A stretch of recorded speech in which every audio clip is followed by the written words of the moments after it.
महापालिका क्षेत्रात चुकीच्या पद्धतीने घरपट्टी वाढ करण्यात आली आहे, तरी या घरपट्टी वाढीला स्थगिती द्यावी अशा मागणीचे निवेदन जामदार युवा शक्तीच्या वतीने माजी नगरसेवक करण जामदार यांच्या नेतृत्वाखाली महापालिका उपायुक्त यांना देण्यात आले। महापालिका क्षेत्रात भरमसाठ घरपट्टी वाढीची नोटीस आल्यामुळे नागरिकातून असंतोष निर्माण झालाय। सर्वच संघटना व नागरिकातून याबाबत महापालिकेच्या विरोधात आक्रोश निर्माण झालाय।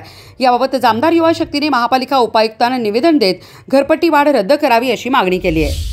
सांगली मिरज कुपवाड महापालिकामध्ये जे घरपट्टी वाढ करण्यात आलेली आहे, आज त्या संदर्भात आज आम्ही सर्व जामदार शक्तीचे कार्यकर्ते आयुक्त साहेबांना, उपायुक्त साहेब मुकाले आणि उपायुक्त मॅडम मिरज यांना आम्ही निवेदन देण्यात आलेलं आहे की जे हे घरपट्टी वाढवण्यात आलेले आहे त्यात काही त्रुटी आहेत, जेणेकरून नागरिकांवर जे बोजा पडत आहे त्यात जे ह्या त्रुटी सुधारणा करण्यात आल्या तर महापालिकेचं उत्पन्नही वाढेल आणि बोजाही पडणार नाही नागरिकांबरोबर। त्यात आम्ही सुचवलेल्या काही गोष्टी अशा आहेत की प्राथमिक जी धार्मिक स्थळं आहेत, 1999 साली एक महापालिकेने ठराव करण्यात आलेला की धार्मिक स्थळं ही लोकांच्या श्रद्धेस्थानी असते, आशास्थानी असते, त्यामुळे त्यावर घरपट्टी न आकारता फक्त ₹1 स्क्वेअर फीट या दराने फक्त त्यांच्यावर घरपट्टी आकारण्यात यावी।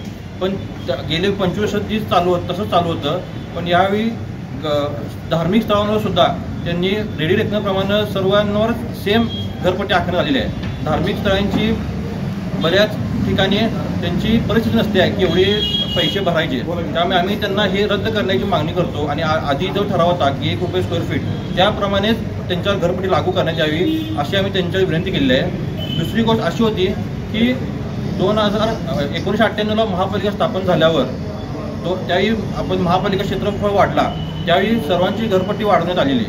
2009 साली महापालिकेच्या लक्षात आले की ही जी घरपट्टी वाढ झालेली आहे ती त्यावेळीप्रमाणे जास्त झालेली आहे, त्यामुळे त्यावेळी ठराव करण्यात आला की इथून पुढे काळात थोड्या वर्षांकरता घरपट्टी वाढ करू नये। पण आत्ता जो घरपट्टी वाढ केलेला आहे तो 2009चा बॅकलॉग भरून काढून घरपट्टी वाढवण्यात आलेली आहे, त्यामुळे आर्थिक जास्त बोजा नागरिकांवर पडत आहे।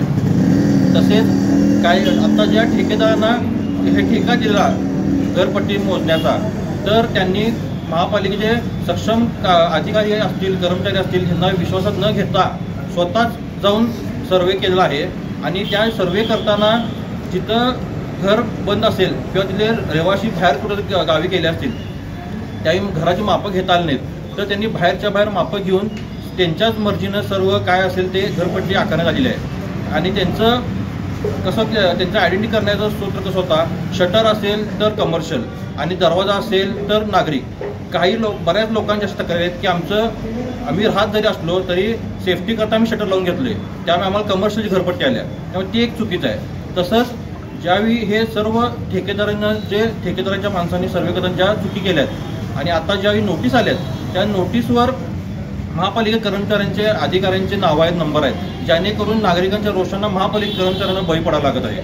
तसेच आता जे नोटीस येत आहेत की ज्यावर तुम्ही आक्षेप घ्या म्हणून, तर त्या नोटीसचे कालावधी आहे नोटीस आल्यापासून 20 दिवस। पण काही ठिकाणी असं होत आहे की कालावधी संपत आल्यानंतर किंवा कालावधी संपत यायच्या 1-2 दिवस आधी नोटीस येत आहेत। उदाहरणार्थ स्वतः मला पण मी ते अनुभवलं आहे, आमच्याकडे नोटीस आली की 31 डिसेंबरपासून ते 20 जानेवारीपर्यंत तुमच्याकडे मुदत आहे हरकत घेण्याकरता, पण मुळात ही नोटीस मला मिळाली 16 जानेवारीला। त्यामुळे बऱ्याच लोकांच्या पण अशा अडचणी झाल्यात की जेणेकरून लोकांना त्यावर आक्षेप घेता येणार, त्यामुळे तीही आम्ही मागणी केली की त्याचीही मुदतवाढ घ्यावी, लोकांना द्यावी महापालिकेनं। आणि ही सर्वच गोष्टी एकत्र विचार करता आम्ही महापालिकेला एक विनंती केली आहे की परत यावर एकदा विचार केला जावा, कमिटी बसवून विचार केला जावा की घरपट्टी ही जी वाढवली आहे ही चुकीची आहे आणि त्यामुळे यावर फेरबदल केले पाहिजेत।